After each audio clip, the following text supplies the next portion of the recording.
So yeah, let me go ahead and get started with maybe like a high level overview first of the topic. So I'm going to share my screen here, get into this document that's inside of the O'Reilly platform.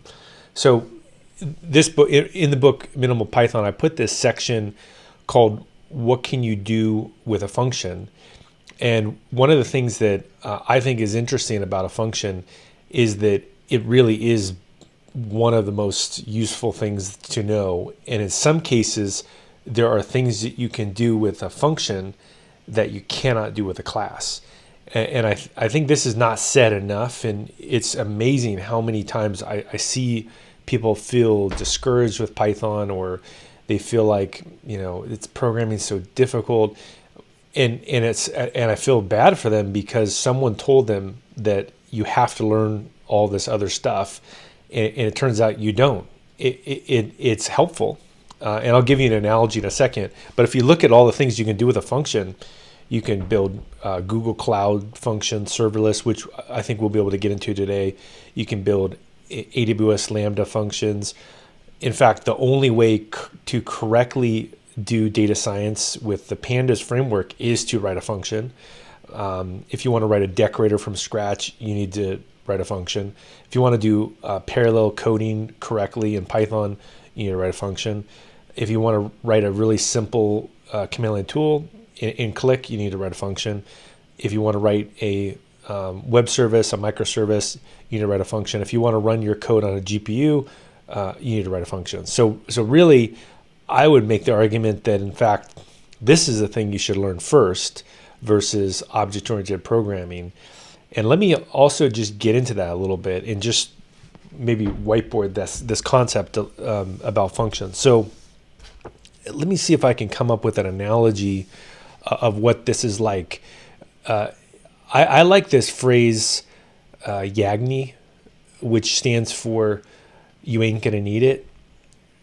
And the reason why I like this phrase so much is that a lot of times this is one of the secrets to making progress in an engineering company,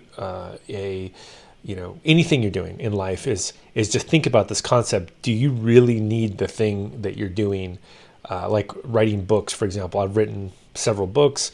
There are ways that I've written books in 4 months, and there's ways that I've written books in 1 year.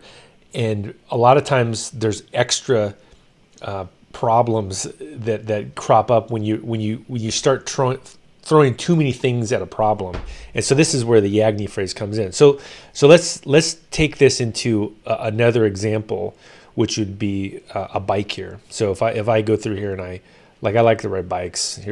Hopefully I don't totally mangle drawing a bike. Let's just call this a regular bike. So this is just a regular bike. And then we have, if you ever go to the bike store, let's just say this one costs $500, right? And then if you go to the bike store, you could also get a souped up bike, right? You could get a bike that's got all kinds of fancy stuff, like full suspension, so we'll call this a regular bike, and this will be like a mountain bike. And this mountain bike has carbon fiber frame, and it's got full suspension and all this stuff. And I think that there's these can cost, let's just call it $7,500 for this. So it's almost as much as a car. Now imagine if you went to somebody and you told them, you have a child, maybe like a teenager or 10-year-old or something, and they start expressing interest in learning to ride a bike, and you said, well, it turns out that you can't actually learn to ride a bike yet because you're going to need full suspension, you're going to need carbon fiber frame, and we're going to have to take it off-road for sure, right? We're going to need to go over routes. We're also going to need clip-in pedals.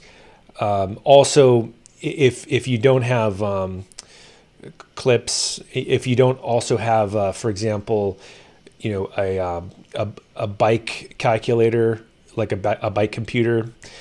That's not going to work. Also, you're going to need a Camelback. You're also going to need, you see where I'm going. Basically, it's ridiculous to say that to somebody, is that you need all this stuff to ride a bike. You don't need any of that. And if you look at now, I'm not opposed to all those things, by the way, either. I actually like to geek out on bikes. But in this case, this is 20% of the problem. And this is the 80%. And this one, on this side here, is the optional side, right? This is all optional. You don't need this Yagni, right? This side of the equation here is, if you're teaching someone to ride a bike, you could do this. You could directly get your teenager, maybe you have a 13-year-old, and you just say, okay, look, we're going to drop 10K on you, and we're going to get you the shoes, we're going to get you all this stuff, and we're going to teach you to ride a bike. I feel like that's what's happening with the computer science approach to teaching programming, and why so many people have failed at it, is that there are these experts who, again, I don't disagree with that these are good things to know, but they're basically telling you the equivalent. Like, if you're not on a carbon fiber full suspension bike with gear, with clip-in pedals and bike computers, you can't program. And I would say incorrect. You can just jump on a bike and get a $500, probably get a $100 bike. You don't need clip-in pedals. You just need tennis shoes. You don't need special clothes. You can ride a bike, and it's incredibly useful. You can go ride around town, go get groceries. You could use it as transportation. And I think this is more like a function in Python. And this is more like a class. And I think this really is a problem, unfortunately. And what I'll see when I see people learning to program is they feel just very discouraged. They like, I don't understand all this stuff. And just imagine, I think it's the same thing as like if you're trying to teach someone to ride a bike. And here's the other thing that's interesting about this Yagni approach is that it turns out that you could go your entire life riding a $500 bike with regular shoes and swim shorts or whatever it is you're wearing and be just fine. And you could be incredibly functional, useful. That doesn't mean it wouldn't be also fun to ride this super fancy bike, but I think that's just something to keep in mind with programming in Python. And I've been doing this 20 years now, and I gravitate towards the bike, the regular bike, in that I find that it really is useful and does pretty much all I need. And I don't find myself needing to go onto this mountain bike with carbon fiber that often. Not that it's a bad thing either. It's just I don't find myself needing to do it that much. And I would say another thing to kind of think about here, in the same spirit of this, is what are you doing every day? So like this is an interesting concept. Is what are you doing? Which I think is just in general a good question. What are you doing? And in the case of Python, it could be: are you a consumer or are you a producer? And I am most of the time really like a consumer, right? And so what do I mean by that? Is that most of the time I'm using people's code, and I use other people's Python code. And so as a result, I really just, all I need to do is do something like this. I just say def func, put a function in here, maybe accept something, and then I return back, x plus 1. And now if you're a producer, this does get a little bit more interesting in that, if you were going to write, let's say, web framework or something like that, or you were going to, build maybe like a GUI tool, or libraries for people. Okay, now there are some interesting use cases here where this might make sense, where object-oriented programming starts to really be helpful, right? In some situations, but in my case, I just don't do that. I mostly just build stuff. So as a consumer, I would say I'm a consumer as in consumer of libraries, or a producer of. I'll just put that annotation here, of libraries, and if you're a consumer of libraries, it means most likely you spend most of your time building stuff that is like a product, right? And in this case, what you're building is tools, right? So if you're building tools and frameworks, which I think is probably best when you've got, let's say, 5 years experience or something like that, then okay, that might be the way to go, is do the OA. But if you're like me, where I don't really care about building libraries for people, I don't care about building frameworks. I just like to build command line tools, web apps, do machine learning, do distributed computing. I just want to make products. Then really, this is the place to kind of hang out. So I think that's just another way to put it as well. So what we're going to do today is start building stuff just step by step, and we'll start with the function. So to start with, let me just share this this notebook, which is intentionally very simple here. Intentionally very, very simple. And it's simple because I'm going to build on this, and we're going to build it 100% from scratch, a bunch of stuff. So this particular notebook, what I like about it is that it goes over this simple function called Marco, right? So if we go through here, you see that I pass in a name, and I say if the name is equal to Marco, return back Polo, right? And this is the most simple function you can write that's somewhat useful, in that it takes a parameter, it matches on that parameter, and if you put something else in, it just says nope, right? And so if you wanted to go in and build something else, like, I don't know, build a different piece of logic, this is the business logic right here. This is all the business logic is literally 2 lines of code. You could say whatever else, if $1,000 rich. Now, you can make it even simpler than this, and you could write a function that, let's say, in this case, is simple Marco. It emits something, and if you go and assign it to a return value, you can see here that return value is actually none, because it just prints it versus return. So that there's even a simpler version, which you can literally put a statement inside and just encapsulates it. Another thing you can do with functions is that you can return a function without accepting an input. So here's another example, right? So I can return some business logic and print this out. So you get the idea here that this concept of I either take something in, or I do something and I return it or print it, is really the core concept of the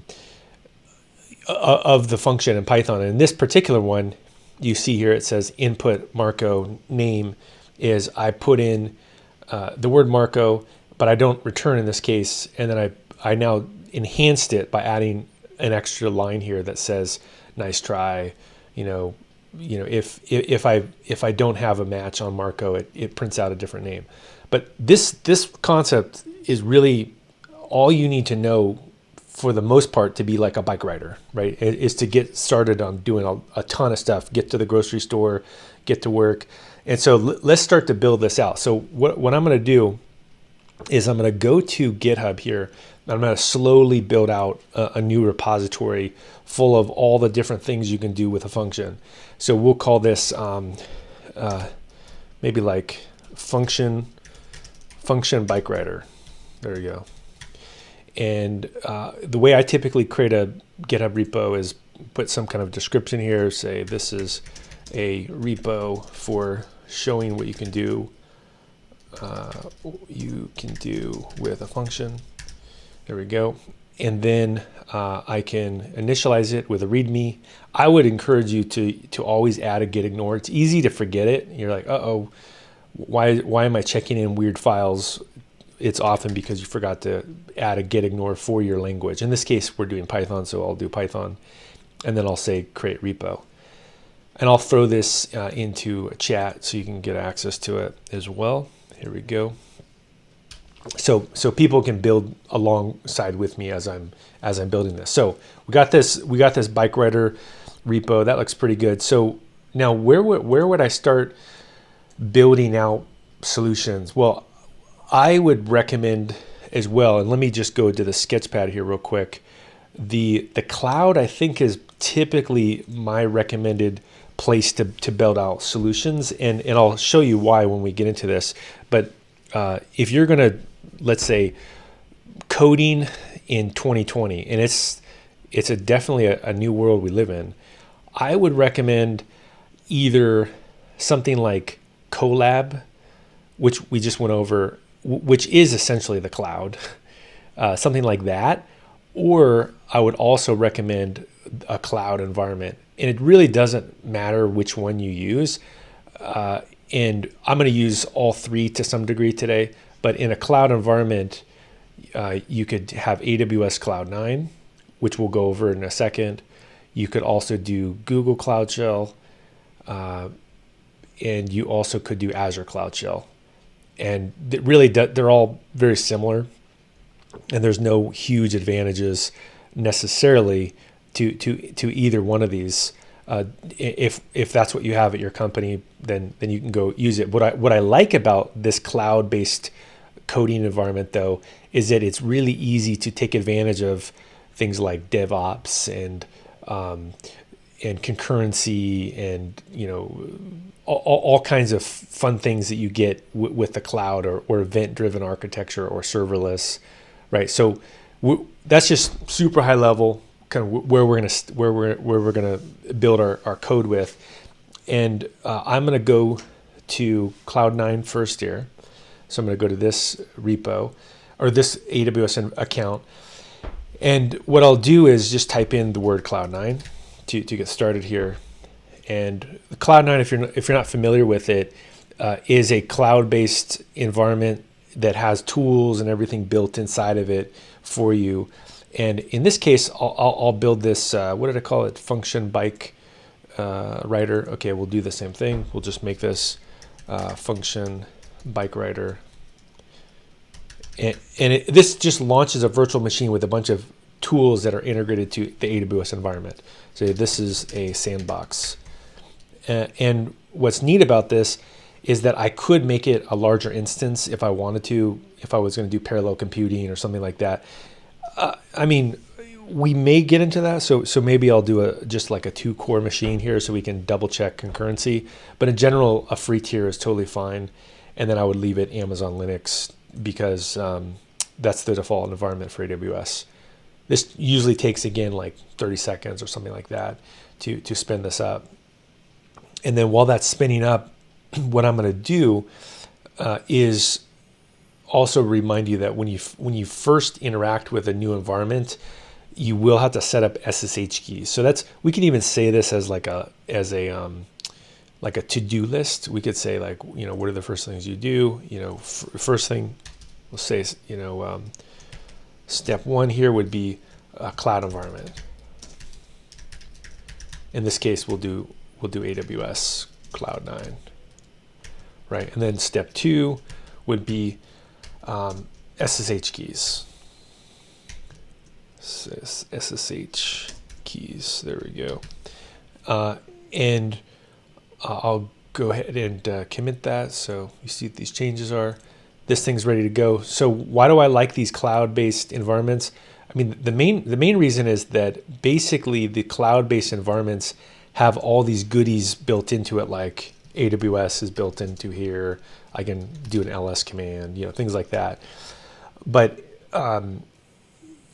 with this particular environment, there's really these 2 steps that I would initially start to do. Is I would create a Python virtual environment. So we'll go through here and we'll say Python 3-im. And typically I try to name it something similar to the environment that I'm working in so I don't get confused. I say tilde / dot function bike rider. And notice how I put it into a invisible home directory so I don't accidentally check it into my current working directory. There we go. And then I will source this. So we'll go through here and I'll source this home directory. Go like this, bin activate. There we go. So I'll just go ahead and throw those lines into this repo that we're building. So here we go. We kind of set this thing up. You know, we'll just say setup cloud environment. So I could just say here, and then I could do my next line of code here, which would be this one. There we go. And so we're kind of building this up step by step. All right, so that looks good. And then now that I got that set up, now I can create the SSH keys, and I'll type in SSH keygen -t RSA. And that's just almost muscle memory now. And then I just type in the return key like 5 times. I think it's 1, 2, 3, 4, 5, or 4, maybe it's 4 times. And from here, it'll create a public key and a private key. I want to print out the public key so that I can put this into my GitHub account. And so what this does, if you're wondering about this, is it creates a bidirectional communication between GitHub and your account. And so this means that you don't have to type in passwords or whatever. We'll call this bike rider.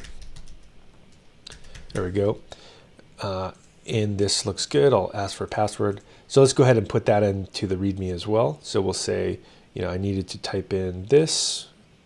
So throw that in there. We'll just kind of step by step here, build this out. Say function bike rider. There we go. And next up, if you're gonna follow along here, you do the same thing, right? And then you know, upload to GitHub. Okay, so next, what are we gonna do is I would create a scaffolding. That would be the next thing I would do. It's a good idea to know how to do this. Create scaffold, and then once we have a scaffold, inside of the scaffold, this will also be our you know, we'll say with Marco Polo function, right? A really simple function. Right, so this is now we're getting into the code. Again, it takes just a few minutes here to get this cooking. So I will, to check out the code now, click on this link like this, copy this, and then go to function bike rider and do git clone. Git clone. There we go. And I put in the URL.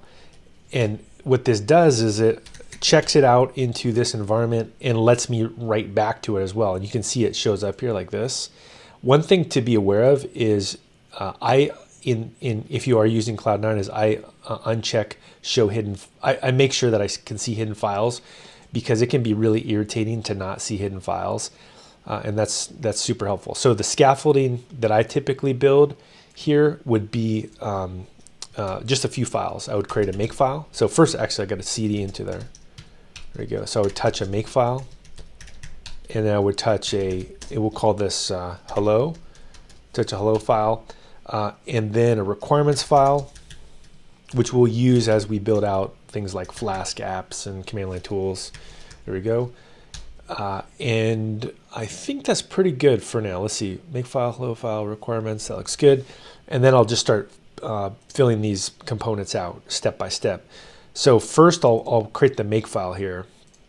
Now, one thing to be aware of with the make file is that make sure that you change this to tabs or you will not be happy. Make files need to be tab formatted. So we'll go ahead and do that. And I have, I think, some scaffolding here from another project, which is called GitHub Actions PyTest. And I just copy. Once I get a good project template like this, I'm lazy. I just copy the template into my new project. And so we'll do the same thing, and we'll just tweak whatever we need to tweak. This looks pretty good, though. This looks like what I would want. And I'll just tell you what each of these steps does. This one is an installation step. And why would I do this? As you can see from the other diagram, I don't like to do extra work, and so this is less work. Every time I install my software, I just go pip install like this, and it upgrades pip, which is the Python packaging tool, and it also installs packages. Same thing with these test commands. In order for me to install software, and we'll start off with something really simple. We'll just put pylint and we'll install click. All I have to do now, because I have this in the make file, is just say make install, and it's pretty nice workflow. That it's also really easy to tell other people that work in your project. Well, what do I need to do to set up? Well, you create a virtual environment, source it, run make install. So now that we got that cooking, I'll put that documentation inside of our README. So I'm going to do a git pull here because I think I have updated the README potentially. Oh, I think we already got the changes. And so I'll say git status and look at the files I have, which are make file, hello file, requirements. There's nothing in the hello yet though. So why don't we just change that? I'll make a Marco Polo function. So we'll say Marco, and then I'll say name, and I'll say, if name is equal to Marco, we'll return Polo. Otherwise, let's just return no. There we go. That looks pretty good. And then I can even call it, right? I can say print Marco like that. There we go. So we got kind of a hello world here. I can even test it out. Python hello. There we go. It's working. So I'm gonna add all those files. So add the make file. I'm gonna add the hello, and I'm gonna add the requirements. Great, we got that. Adding scaffold. So this is just kind of the let's get things flowing here, and as always, you have to do this irritating git stuff. If you don't create a git config, which I'll do, and this just allows me to keep track of my git commits, which is helpful, so that I know that I'm the person that committed to the repo, and I can keep track of what's happening. And then I also will amend this author here, do this like that. Okay, and we will say write out and exit. Okay, so now that I've got that, everything should be pushed. If I go back to this repo and refresh it, there's some more stuff in there. There we go, we've got a scaffolding. So I'll just put what the scaffolding typically would be, which would be a make file. It would be like a hello.py, and it would be requirements .txt, right? These are really just the kind of the bare bones to get things working here, which would be my recommendation for a scaffold. So once this is set up, we're in pretty good shape to start building more advanced stuff. But one thing that I would recommend that we do sooner than later is actually get some kind of automated linting and testing set up. And because we're going to be fairly fluid here, what I will do is just make something really, really quick. So I will go back to this make file here and just double check what's in here. So it looks like it's all set up with lint. And so what this does is I say disable the irritating kind of noise warnings and just run hello here. So let's go ahead and see if that works. If I say make lint, great, the code lints. And just to show you what the lint does, this would be like if I was making a mistake inside of this or something. Like I said, I just made an empty variable, it would blow up here, right? The lint would blow up, right? Because it shows me on line 7 there's invalid syntax. So we have something locally that can test the quality of our code, but it's going to be much better to add that into an automated build process. And so the way we can do that, the quickest possible way to do that would be that we can actually, I think GitHub Actions will just recognize, which is a build server or continuous integration and continuous deploy build server that's built into GitHub. I think it'll just work automatically if I put in a file called a directory called .github actions workflows. I guess I'm lazy though, and I don't even want to do that. So I'll actually just copy this piece of code here in my buffer like this, and I'll just do it through the GUI. So what you can do here is you can, if we go to this GitHub Actions icon here, and we say Actions, you can actually say set up a workflow. Say set up a workflow yourself, and you can see here there's a bunch of stuff you can do. You can do like deployment to Azure, or AWS, Google Cloud. In this case though, I'm going to just set up a workflow myself here, and I'm going to just paste this in, and I'm going to leave it main.yaml. That you can call it whatever you want, but I'm just going to leave it main.yaml, and I'll show you the steps that I have here and what it does. So it's going to run on Ubuntu, and it's going to use Python 3.8, and it's going to first install the dependencies, then it's going to lint the code, then it's going to test the code, and then it's going to format the code. We didn't get into the formatting of the code, but we'll get into that in a second. So we'll say initial build process. There we go, commit new code. Okay, so once I've done this, I can look at the build process and then see that it should be running. Although I think one thing that it will blow up at is that I didn't write a test, which is kind of a good place to start.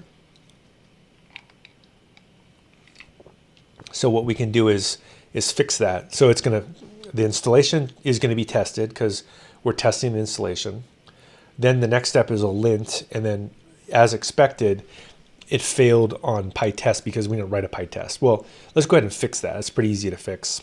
So what I'm going to do is go back here and make a simple test. So I'll say touch test hello like this. And as Alfredo mentioned earlier here, one of the things that you can do is very easy to write a test. So I can just say from hello import Marco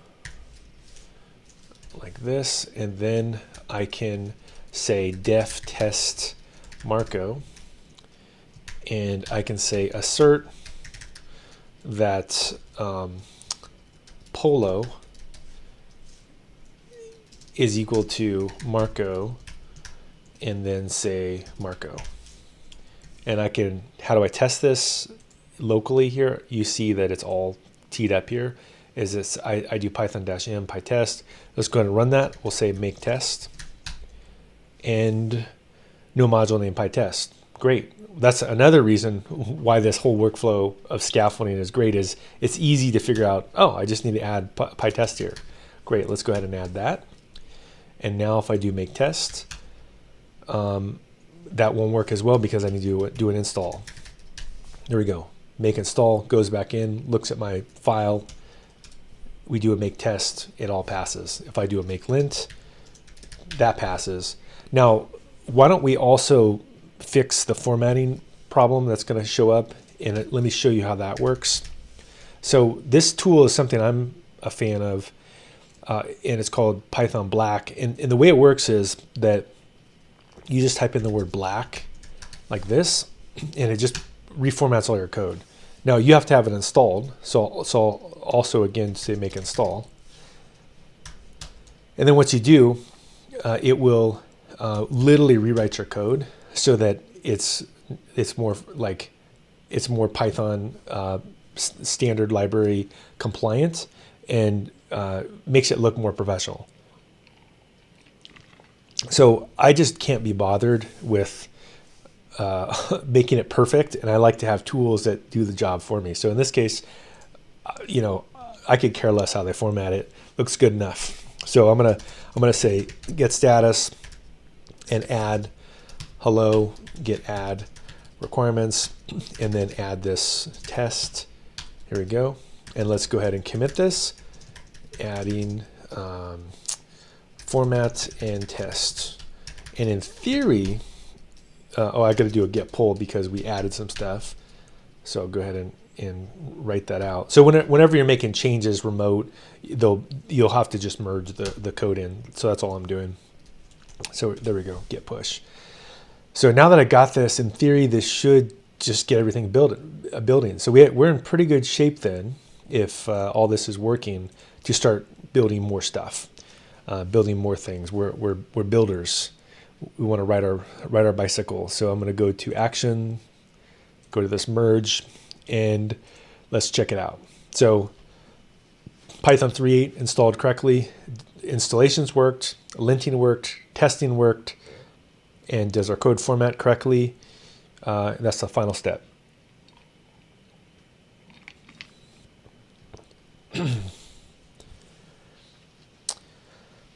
Not sure why the formatting is taking so long, but sure. Yeah, that's weird. Maybe it's just the container itself has got some slowness, but yeah, that's very weird. It's taken a while to build the container. Maybe I'll even refresh it. Maybe it's just pretending like it's stuck.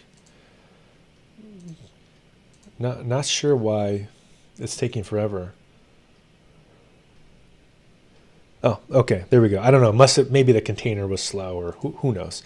But everything's working. So let's document what we did in this function then. And let's see here. It's this one. Yeah, it's this project.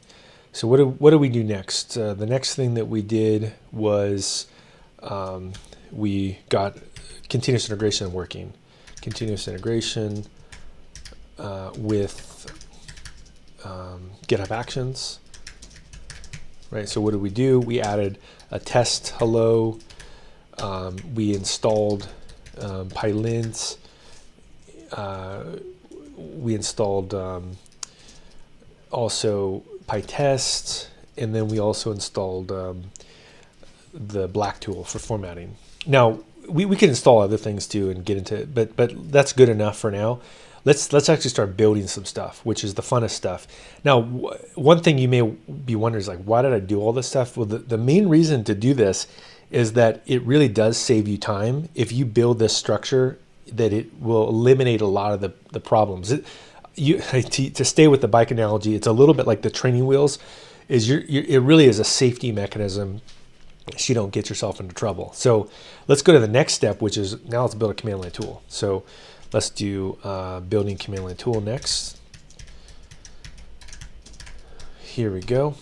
And in this case, I'm just going to use click to build a CLI.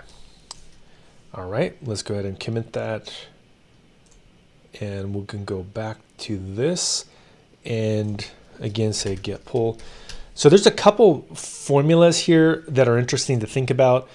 And one thing to think about with a command line tool is that are you going to be using this code for something else? Now, in my scenario for today, I am going to be using it for other things.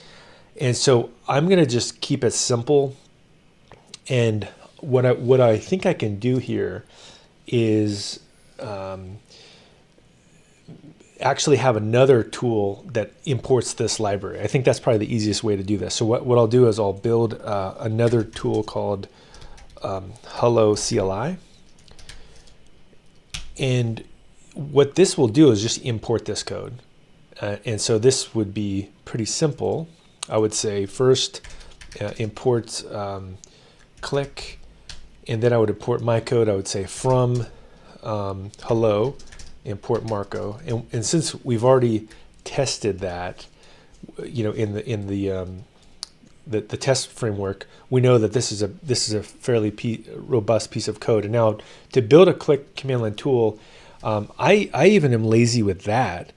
What I would do is just find another one I wrote and just copy it and just tweak it.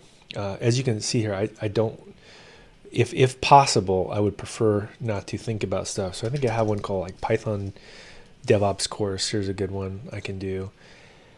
And I'll just test one. I don't know, take one of these things like, sure, this looks good. This looks like a good one. I'll just kind of copy this as scaffolding. So go back to this thing, to our command line tool here, and I will just paste this stuff inside of here and take out what I don't need. So the piece that is a good idea to do is this piece when you're building a command line tool is at the beginning of the line here. This is called the shebang line, is that it tells the script that it can run without the Python interpreter being explicitly referenced. So it can be helpful. And then the second thing that we need to do, which I will actually basically just clean this up really quick, is that we need to have an option. And the option is really simple, actually, is all it does is ask us a variable that we'll put into our function. So we know that our function is going to take name. And so I can go through here and say, maybe call Marco or something like that. And we can just basically take all this out. It needs to do almost nothing. Although that formatting looks pretty cool. Maybe I will use this formatting actually. So one of the things you can do with Click is that you can do these fancy string formatting to make it print out, like a colored output. So I think that will be fun to do. So we'll just say call Marco, and it will have a name that's passed in. And the name again comes from here. It comes right from this option in Click. And then it gets thrown into this. And then what we can do is get the result. So in this case, this will be the result will be Marco and the name, which is what we did earlier. And then I'll just put that result into this. And what it'll do is it'll give me a blue background and a white text.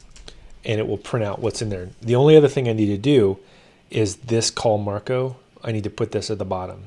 So you can see it's just a couple lines of code really to convert an existing function into something that can be called from a command line tool. And this pattern would fit with literally anything you're doing. And especially for things like data engineering or machine learning or just general automation, DevOps is I would highly recommend writing command line tools. And you can see it's very simple. So let's go through and test this out. So how would I run this? I would first chmod it. So the reason I'm going to do that, running chmod plus X, is that it adds an executable flag. So between the executable flag and this line, the shebang line, to run this, I just need to run in .hello like this. And if I do -- help, it already builds help and everything for me. So this is just, 10 lines of code. And we got a complete functioning command line tool. And what I can do here is say name, and we'll try Bob. Let's see what happens. Our command line tool is not a fan of Bob. All right, well, what about Marco? Let's see if our command line tool likes Marco. There we go, returns back Polo. So we've got a full end-to-end command line tool here working. So what I'll do next is commit this. So we'll say get status, get add hello, get add hello command line tool, and commit this, adding working Click CLI. And in theory as well, everything should work in terms of testing, but this does start to bring up one of the questions, which is how do I know what parts of my code to test? And there's not a perfect answer to it, but one thing you can do is there is another tool called PyTestCov. And what we'll do is just add this in here so that we get a feel for what's happening here. So if I run make test after I do a git install, make install.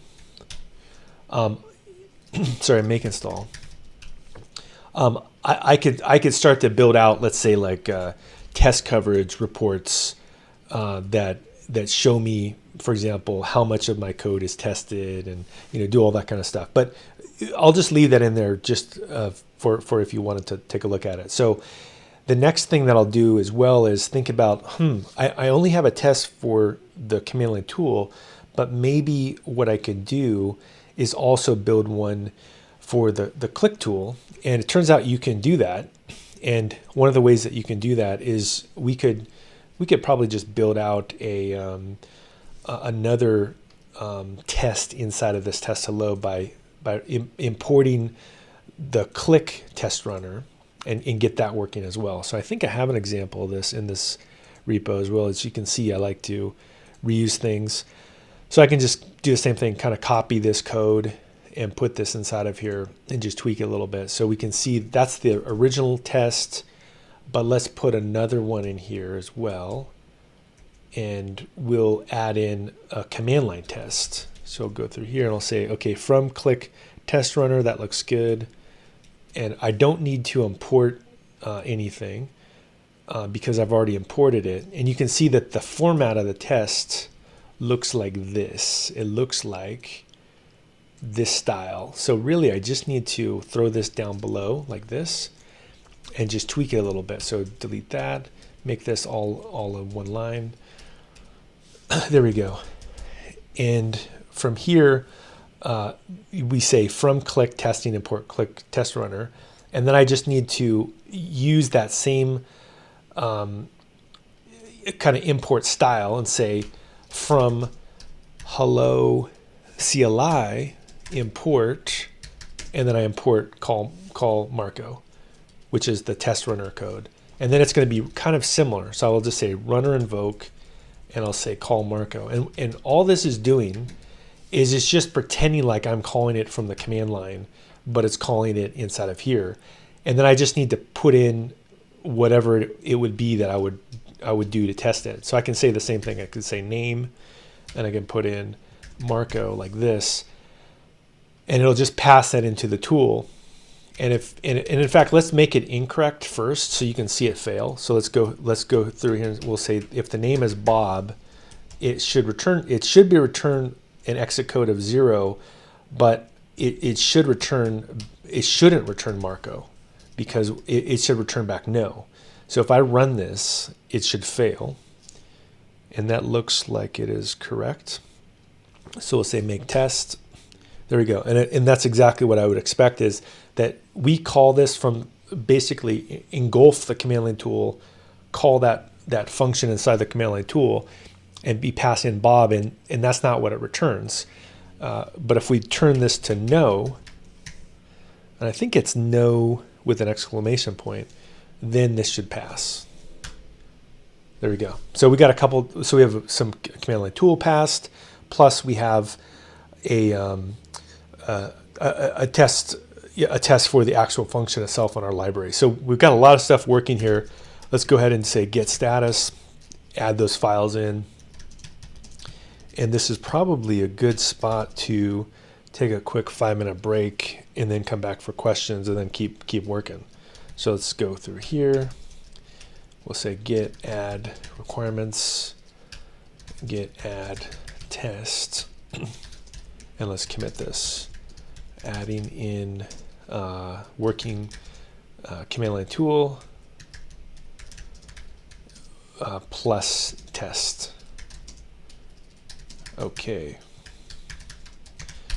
This looks like it is successful, and we can double check here by going back to actions, and you should see this building. And again, if we go through here, we build this out, we should see each of these steps working still.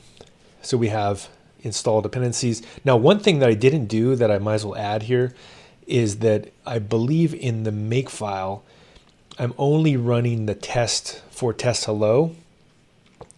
Actually, no, that works. Perfect. We have everything working how I would expect, because that should run both tests.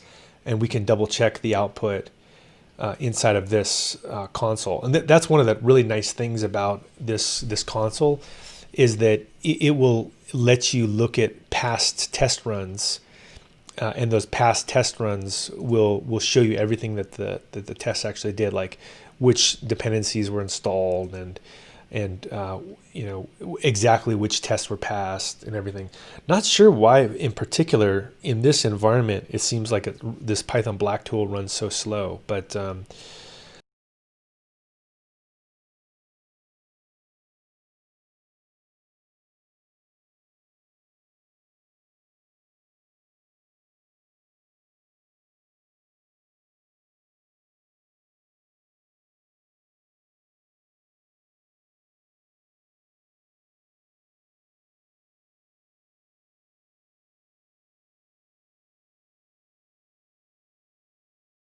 Well, let's just keep rolling since we're making a lot of progress. And I'm going to share my screen here and just get right back to work. So let's go and let's get into doing more stuff.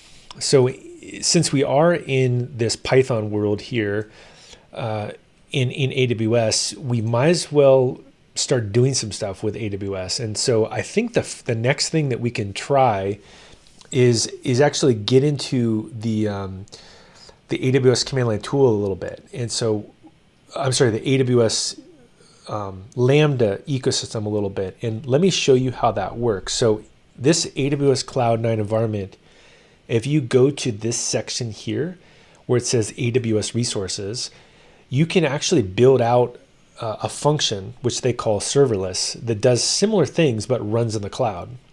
How do you do that? Well, if you go to this icon here and I say plus, this will create a new Lambda function. And from here, what we'll say is, we'll call this bike rider, keep it simple again, and I'll go next, and it'll ask me what kind of runtime I want to select. At the time of this presentation, the environment that they support is Python 3.6, which is good enough. And I'll say empty Python function. Now, one thing that it will do is it'll ask me how I want to trigger that function, whether I want to trigger it via some other service that AWS offers, or whether I want to build a web service. Just to keep it simple, let's just keep not do any triggers. And then it'll also ask about a role, like do I need to do some kind of permission, like call an S3 function. For now, we won't get into that, so I'll say no. We'll go ahead and say finish. And what this will do is you'll see it'll build it right here. It'll build a local function. If I refresh, there we go. There we go, and you see it's built this local function. So in order to use this thing, we can do the same thing we were just doing. And in fact, we can say if event name, we'll do a name, and we'll turn back Polo. If the event name is equal to Marco, return back Polo, and then we would just indent this. And then I could also say return no if it's not. So this is really the same concept, right? The same thing. I take something in. The only difference is with Lambda is they have a context and an event keyword argument. The context just gives you literally the runtime context, and the event, so you don't typically get into that often, but the event is actually what you pass into the function. It could be nothing, but a lot of times to do something, you'll pass in something. So to test this out, what I would do is I would go over here and right click on the Lambda that was created and say run, and then say run local. And it'll give me this IDE and debugger, and inside of here, I can put in something that'll be passed into that function. So in this case, we'll say name, and I will say Marco.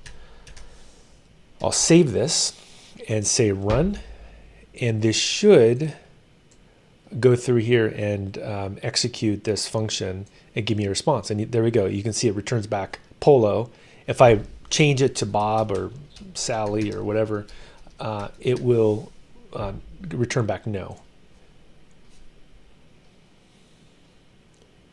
There we go, no. Right. So I can easily build these functions right inside of here that are very, very similar to what we were building before. So what I can do next now is that I know it's working is right click on it and say deploy.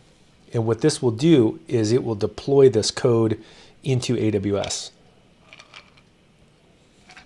What's great about this is that I can now go to an AWS console here and type in console and go find a AWS function. And in this case, I would type in Lambda, search for it, and I should see that bike rider function. There we go, bike rider. And what's awesome about this is all those really great ideas that we were playing around with functions and everything, they all apply here. So I can go into this and the exact same code pops up here, and I could, if I wanted to, build a test function. So I could go through here, say build a test event and say, again, we'll call this Marco to keep with the simple theme here, and go through here and say name and say Marco. Now this will create a function that I can test this with, and we'll get the same thing. We'll get a response back here, right? And what's further pretty cool about this is that I could actually go up to the logs if I wanted to, and even look at the log output and see exactly what's happening inside of this particular function. And so you would typically see this when you are printing things out, and because we don't print anything, there won't be anything in the logs, but I could change that. I could go back to this function and put a print statement in here and just say, prints this is my event, and then put this in or something like that. There we go. And if I save this and I test it, you should see this is my event, Marco. And then if I go back to those same log files, we should see, it takes a little bit of time for it to populate, but there are no newer events. It'll auto retry. Eventually it'll pop up in there. So this whole workflow of I build it inside of Cloud9, I then deploy it to the AWS console is pretty useful for building things like event-driven functions. And so let's actually just whiteboard that out really quick to be really clear about what this is and why we're doing it and what problem we're solving. So we started off with hopefully proving that functions are incredibly useful, but and we built command line tools with them. But what about building actually, cloud-based tools? And so in this case, we'll build a cloud-based function. And so why would you care about this? And what's the point of this? Is it's the same thing as, I think it's a little bit like your garage in your house, where if you think about, let's build a house here like this, and then let's say that your garage is to the right of your house, and then you have a garage door like this, you have another garage door like this, and inside that garage door, and let's just build this out. We'll build the rest of the house. There we go. Here's our front door, some windows. Okay, that kind of looks like a garage. So inside of here, in your garage door, you may have like a light bulb that when you push the button on your remote to inside of your car, we'll just make this a car, right? And the garage door starts to open up, right? And what also happens is that this light will turn on. And so what is this? Well, this is a trigger, right? And this is already happening. We're already doing this stuff ourselves. Is when you go home and you click the garage door, the light turns on because it triggers on the fact that another event happened. And the same light, though, depending on what kind of house you have, so this would be event trigger. You also could do a time-based trigger. So let's say also you have a security system in your house, and let's say at midnight, what happens is that there's another trigger that's a time-based trigger, and this trigger goes through and it tells the light to turn on at midnight, right? So now you have two kinds of triggers. You could even have a third trigger for this light bulb, which is that you have a person walks in and they flip the switch, right? There's a light bulb switch right here, and they flip it, and that person would be a manual trigger, right? And so that's just something to be aware of, is that these are already things that we're doing in the real world. And that's how cloud-based functions work, is they're either event-based, time-based, or manual-based. And so these would be AWS Lambda would be a good example of that. Another example would be, Google Cloud Functions.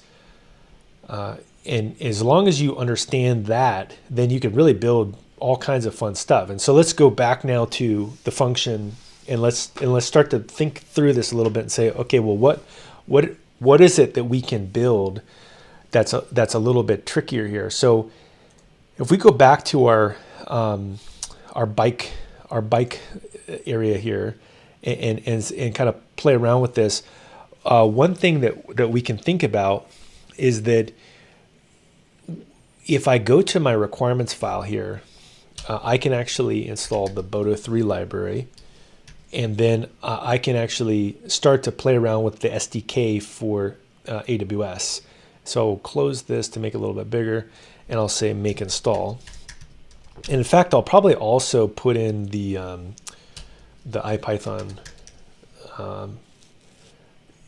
framework here as well, just so I can interact with some code. So if I go through here and I say IPython, I also say make install. The way I like to play around with building stuff in the cloud is interactively. So if I type in IPython, this will give me a prompt, and I could say import Boto 3. So again, from here, maybe I could even put this into the docs locally here. Is go to this README file. Is what do we do next here? Is we will start to, we explored a command line in AWS Lambda, and in fact I can just throw. It's so simple. I'll just throw it in there. It was this thing. It was bike rider, which was this, right? Bike rider. And I can just throw that in as like a triple quote Python thing here, and this will make some docs. Now, that's a simple one, but what if we want to use the Boto 3 API? So the way I would do that would be to use Boto 3. I would say install Boto 3. And then also use IPython. I personally think that's probably the best way to play around with it, is to use IPython. So once I've installed this, I can test out the library. And the way I would test it out is, I think I already have some code that does this. So I'll just go find an example of this in my repo. I think it's I have a computer vision repo here. Under no gift, and I go to edge-based computer vision. Here you go, edge computer vision. This is a good repo that's got all kinds of goodies in there, and I can build this out. And so I will go to I think a good one for me to play around with would be to maybe do this one, which would be detect. Now let's see. Face. Here's a good one. Here's kind of a really intentionally simple piece of code. So I'll just check this into our project. So I will make another shell here, so that I can another terminal, so I can add this. So I'll cd into this project, and then I'll create a file called I forget what it was, face or something like this. And inside of this, I can go to that function and just paste this in. And you can see that it's a really simple function. And what it does, though, is it uses the recognition API, and it reads a image that lives inside of of an S3 bucket. And S3 is their object storage system, and it basically detects whatever labels that it can. And in computer vision terms, what this means is that it's all of the things that a computer vision model has been trained to detect. And in this case, this particular bucket is called Computer Vision Test 619, and I have a file in there called Elephant. And so if I run this locally here, this in theory should work. So I can actually source this same virtual environment in this directory, source function, or source tilde slash, what did I call it? Function bike rider, or yeah, it was source tilde slash. This is what I get for not following my own advice, is name it the same thing. There we go. And so if I go here and I say Python face, it should print out, there we go, a bunch of labels of what that is inside of the bucket. So this is kind of an interesting little command that we could build here, where you could actually, if you wanted to, convert it into accepting the bucket name and the name. And I think I actually already have a command line tool that does that. But let me show you inside of the AWS ecosystem how exactly you can get this thing to work. So I would go to S3, and go here, and we can type in computer vision. And this is just, again, a bucket I created that could have anything inside of there. And these are just pictures of animals that I uploaded. I can put any animal that I want in here, or anything in there, sports figures, whatever. It'll detect the labels of it. And now if I wanted to actually make it a little bit more useful, though, I would want to parameterize it out. But that's what I was getting at, in that if I go to let's take a different name here. There's one called lion, for example. I'll just have to remember that. If I go back to my interactive prompt here, I could just essentially mimic what this is doing to test out the API.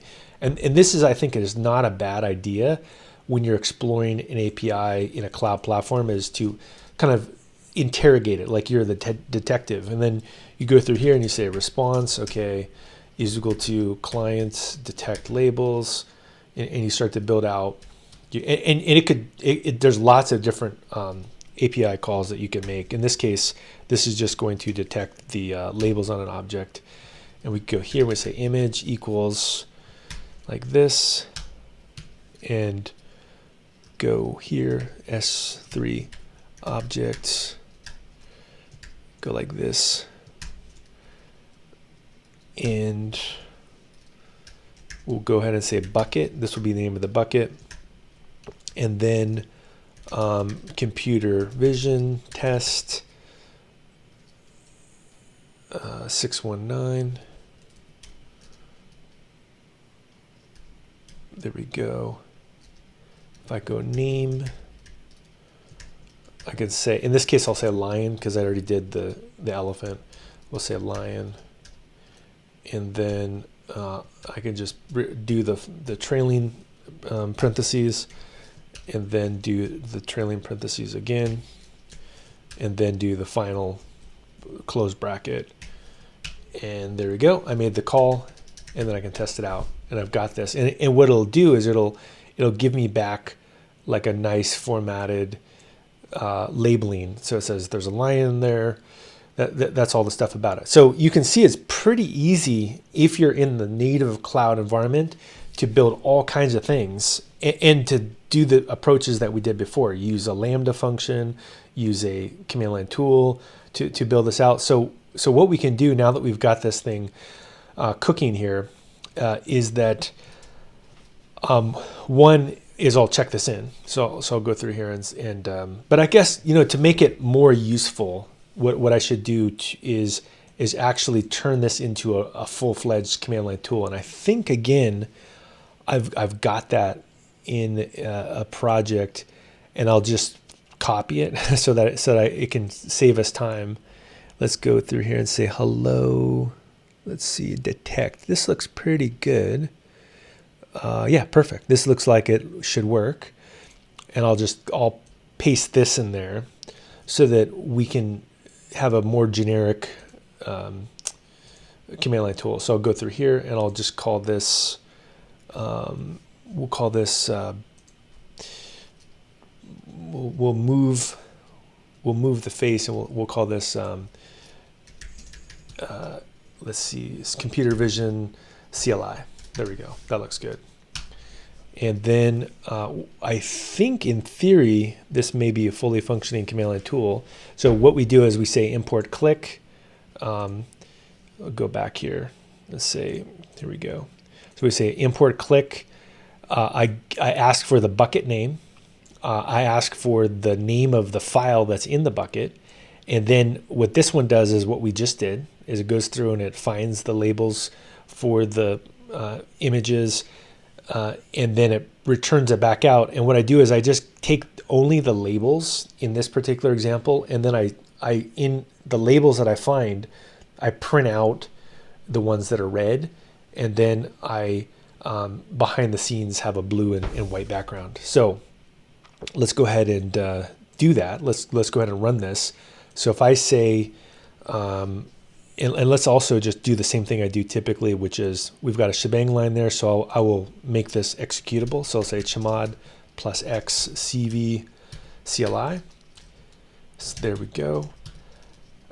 And for the S3 bucket, it'll either prompt it or it'll ask me. I think in this case, we know what the bucket was going to be. It was going to be, what was this bucket called? Computer Vision Test 619. Sure, let's copy that. And I'll go back to this function. There we go, Computer Vision Test 619. And then it's going to say, what is the name of the image? We know one of them. I'll just do lion.jpg. There we go. So I've got these labels printed out. So this is pretty cool. Now I have yet another tool inside of here. And what's great about this particular tool is that it's a formula that could be fairly easily copied for other API calls that are available in the Amazon environments. So I'll go ahead and check that in. So say get status, and we'll just look at all the goodies that are in here now. So we got I changed the README requirements file and this added this command line tool. So let's add all those. We'll say git add README, git add requirements, git add cv CLI. Okay, adding a computer vision detection example. Okay, so we'll also go over to, let's just double check the documentation here and make sure that the documentation is reflecting everything that's inside of here. So maybe I'll put a little note here that says that use Polo 3, and then maybe build a computer vision CLI. So pretty helpful to build the computer vision CLI. Now, what would be really cool is to actually build one that automatically does a trigger based on what happens by me putting a file into an S3 bucket, which is slightly more complex, but worth showing. So let's now build a trigger that automatically runs a Lambda function. So this one is a little bit trickier, but I think we'll be able to build this one as well. So let's go ahead and do that. So in order to do that, what I'm going to do is I'm going to just start from the beginning here. And I'll just paste this in as a code example. It's a little bit trickier when you build these event-driven functions. But I think if I remember correctly here, let me just think about this.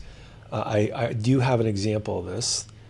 And let's take a look at this example that I have in this computer vision repo.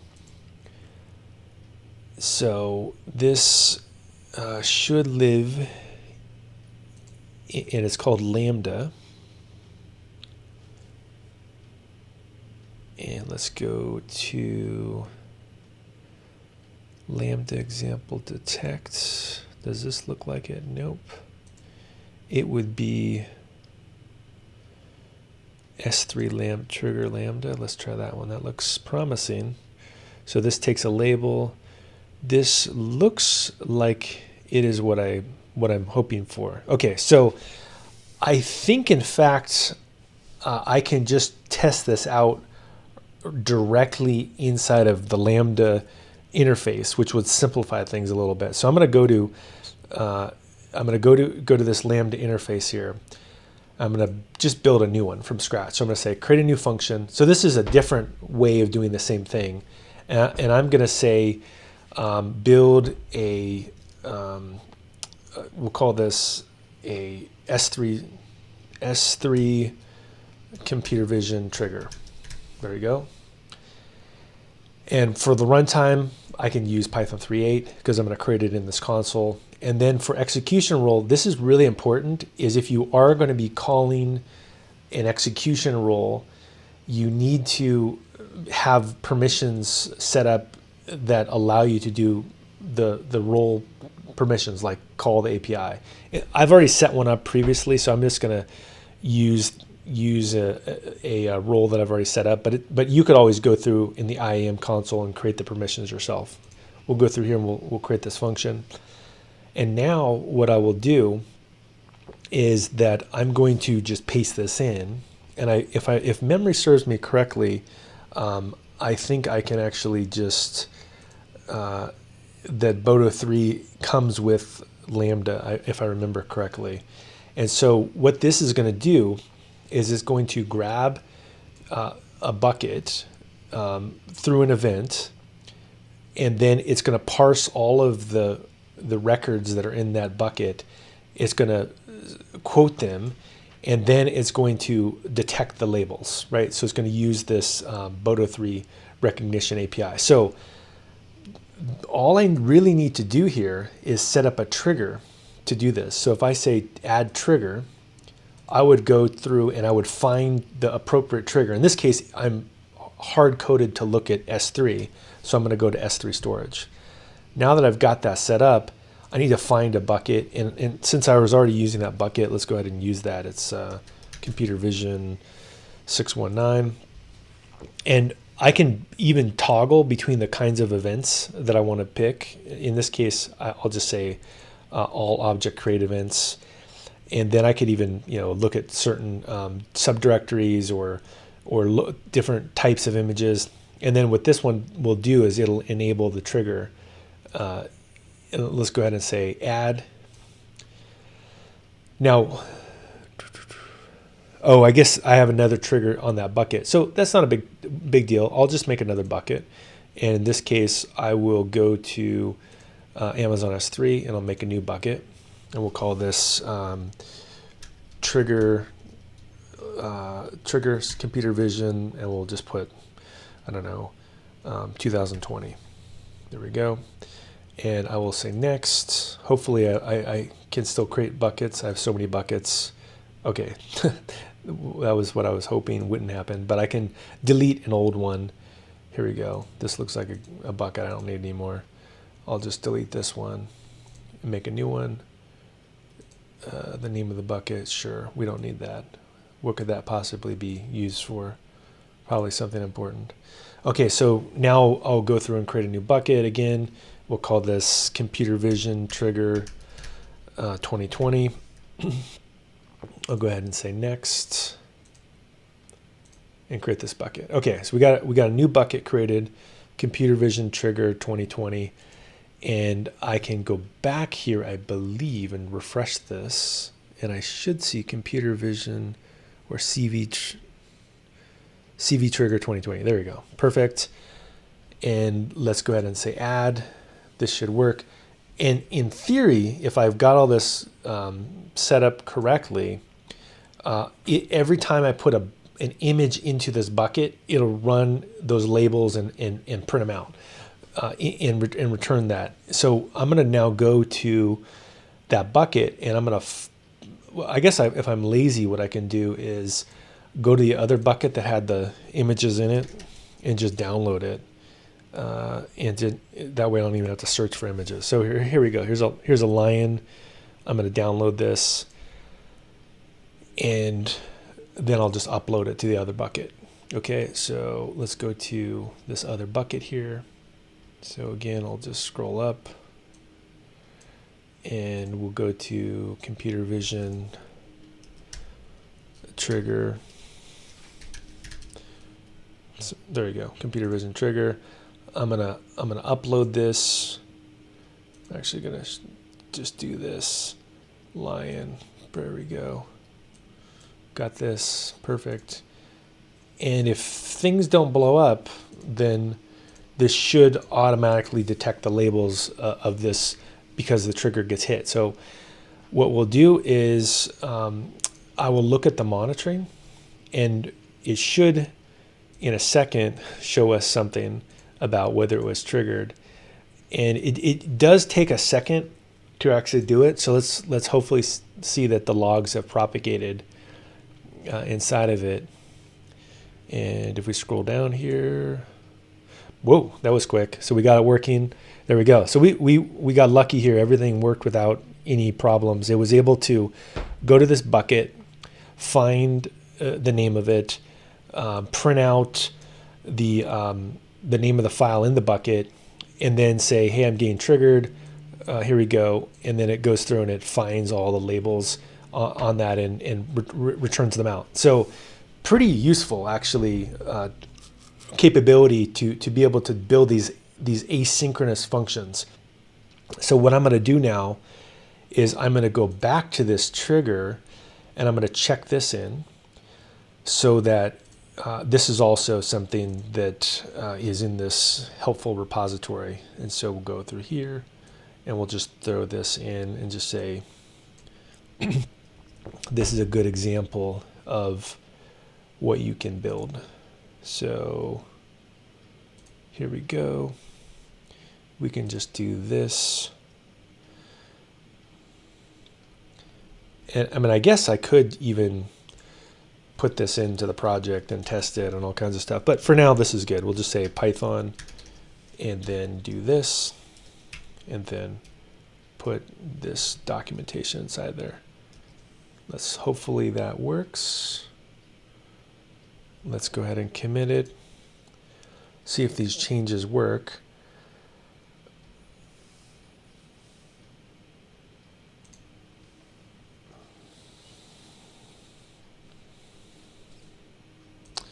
Might have like a merge conflict, or I don't know. For some reason the browser is a little bit slow today, but looks like that's good. There we go. So we've got this working as well. And then I could also throw in this link, this example, this computer vision CLI link as well, and just put that in as an example in this README. So got a lot of stuff going with functions here, and we'll do this. So just throw this in. There we go.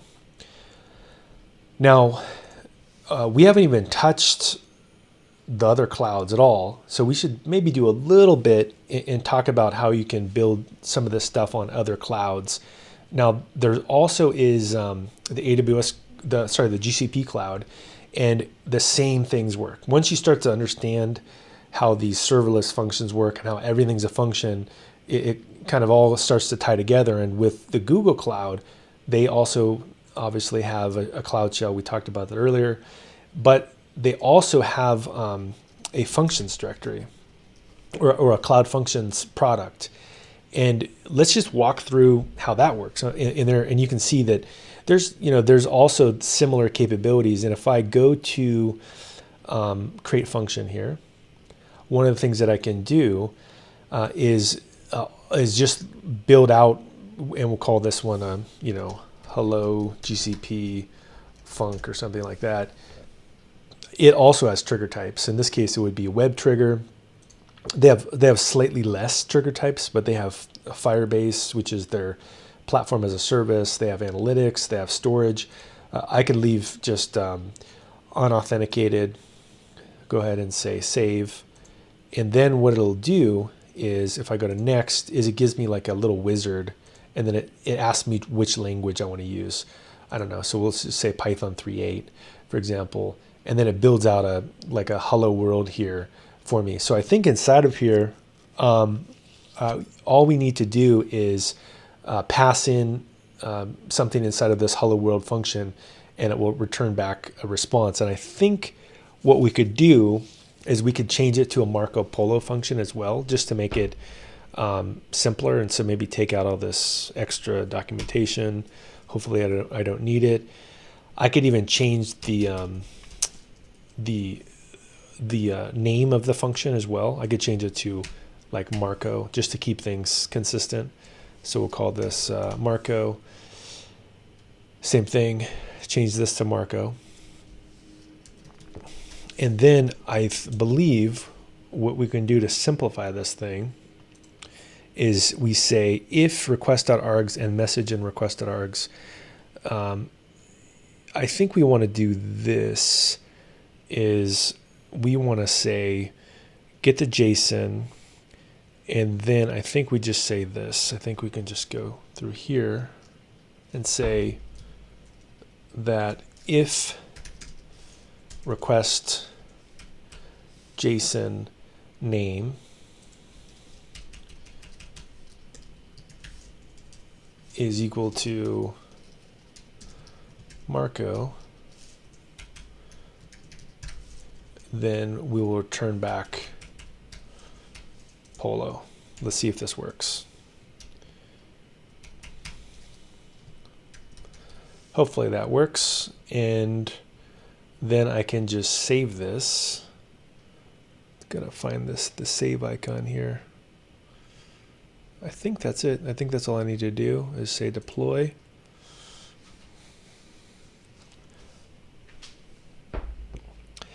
And if I test this out, the way it deploys it is you can go to testing, and once it's being deployed, then I could go through here if I got the format right, which I'm not 100% sure I did, but if I did, it would be something like this, and then I would go through and I would say test the function once it appears. So you can see the same concepts apply, and we'll give this a second to see if this actually is successful.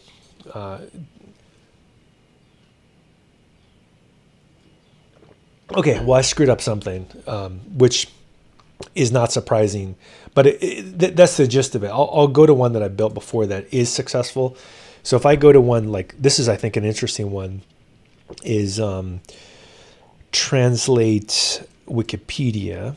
And so this is a slightly more complex version. So what I do is I import Wikipedia code, and I say from Google Cloud Translate. So it's the same thing. I use some cloud API. In this case, it's a cloud translation API. I do the business logic just like I did in the computer vision function. And then what I do is I take a request. In this case, this is the serverless function. And then I say, I'm going to need you to pass in an entity, a language, and then the sentences, like how many sentences. And so what this does is it goes to Wikipedia, grabs a bunch of translation text here, and then returns back the translation.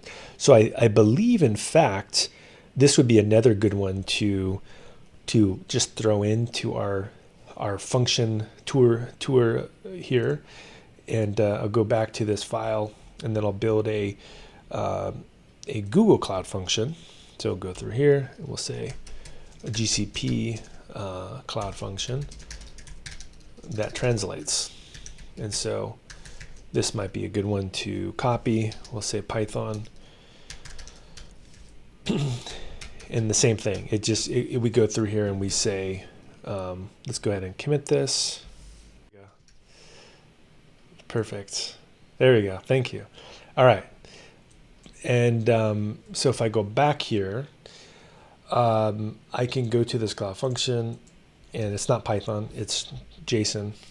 we run the translation, and then it, in theory, goes to Google, gets some code, some text, translates it. Pretty cool, actually.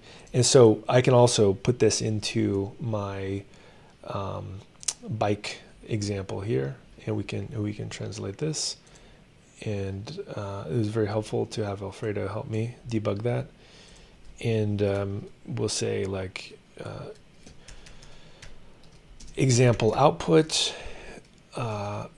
would be here, output of GCP Cloud Function, and we'll do this, and we'll say JSON. I don't think I need to put that actually.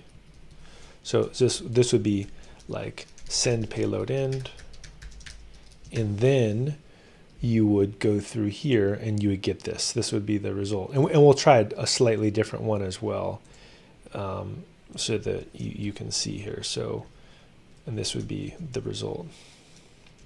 The result below. There we go, translation. So my opinion, pretty cool actually, that you can so quickly build these tools. And if I remember correctly, that it is trivial, if I really want to challenge myself, I can figure this out, is that it's also trivial to invoke this from the command line, I think, if I remember correctly. And so this would be interesting to see if I can figure this out quickly. So I think the way I would do this would be that if I go to the Cloud Shell here, I might even have it in my history. If I look at history and I look for grep functions or something like that, or whoa, I do have it. Look at this.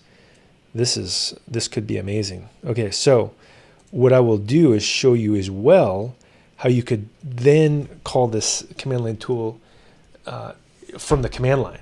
So this is yet another layer of awesomeness. And AWS Lambda has the same thing as, once you start building these functions, you can start, making them do very sophisticated things, and then also call them from the command line. So in this case, what I do is I say gcloud functions call, translate Wikipedia, and I say -- data. I say look at Google, get 20 sentences out, and translate this to Spanish. Here we go. I go ahead and I run this, and there we go. I've been able to successfully translate this to Spanish and call it from the command line. So I will again show you an example of how this would work by putting this inside of our repo and say, then if I also want to call it from the command line, and then say, finally, you can call from the CLI. There we go.